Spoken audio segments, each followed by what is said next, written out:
L'édito sport sur Europe 1. Bonjour Virginie Fulpin. Bonjour Dimitri, bonjour à tous. Journée sportive pour Emmanuel Macron. Alors ce soir, il joue avec le Variété Club de France. Aujourd'hui, il va en Seine-Saint-Denis sur le chantier du village olympique. Il sera en short d'ailleurs. Il doit annoncer une enveloppe de 250 millions d'euros pour construire des équipements de proximité. Justement, les candidats à la présidentielle, qu'est-ce qu'ils nous disent aujourd'hui à propos du sport ? Pas grand-chose. Je me doute que le sport ne va pas devenir un sujet majeur de cette campagne. Néanmoins, il y a toute sa place. Et le moins qu'on puisse dire, c'est que les candidats se font discrets sur ce thème. Quand il s'agit de féliciter les Bleus après leur victoire en Ligue des Nations, là, il y a du monde. Mais caresser les supporters dans le sens du poil, ça ne fait pas une politique sportive. Or, le prochain ou la prochaine locataire de l'Elysée va recevoir la Coupe du Monde de rugby en 2023 et les Jeux Olympiques et Paralympiques de 2024. Des événements qui vont voir les regards du monde entier se tourner vers la France. Ils font partie de notre diplomatie sportive. Et puis au-delà des questions sur l'élite sportive, sur les moyens qu'on alloue à nos champions, question ô combien importante, il y a aussi, et peut-être surtout, l'héritage que ces événements vont laisser dans le pays, la fameuse transformation en nation sportive. Donc aujourd'hui, vous le disiez, Emmanuel Macron entre dans le concret avec l'annonce d'une enveloppe de 250 millions d'euros pour construire des équipements de proximité. Et j'ai envie d'entendre tous les candidats sur leur programme en matière sportive.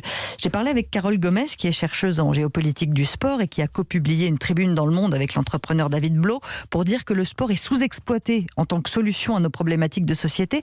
Et je crois qu'elle touche du doigt quelque chose d'essentiel. Le sport peut avoir un rôle majeur comme ciment de notre société, comme outil d'apprentissage. Alors parlons-en. La pratique sportive, c'est aussi évidemment une question de santé publique, Virginie. Voilà pourquoi c'est pas aussi farfelu que ça de vouloir entendre les candidats sur le sport. On le sait, il y a une progression de la sédentarité qui aura des effets dévastateurs à moyen terme. La pratique sportive des plus jeunes, notamment, est à un niveau catastrophique en France. La crise sanitaire n'a pas aidé. La moitié des enfants et des adolescents ont réduit significativement leur temps d'exercice au cours des 2 dernières années. Alors que proposent les candidats ? Quelle est leur vision du sport de demain ? Comment soutenir les acteurs du sport au quotidien, des profs aux éducateurs, en passant par les bénévoles des associations. Hier, les étudiants de la filière sport ont manifesté pour dénoncer la faiblesse des moyens accordés à leur cursus, alors que les effectifs ont doublé en 10 ans. Ils représentent aussi le sport de demain en France. Donc, applaudir Mbappé et Benzema, d'accord, mais il n'y a pas que l'élite sportive, il y a surtout le sport pour tous.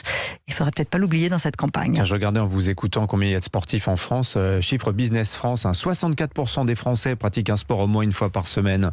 Il y en a 1 sur 5 qui va courir au moins une fois par semaine. On n'est quand même pas si nul que ça, quand même. Non, mais ça s'est réduit ces derniers temps. C'est un athlète. Machine à café, d'ailleurs. Voilà.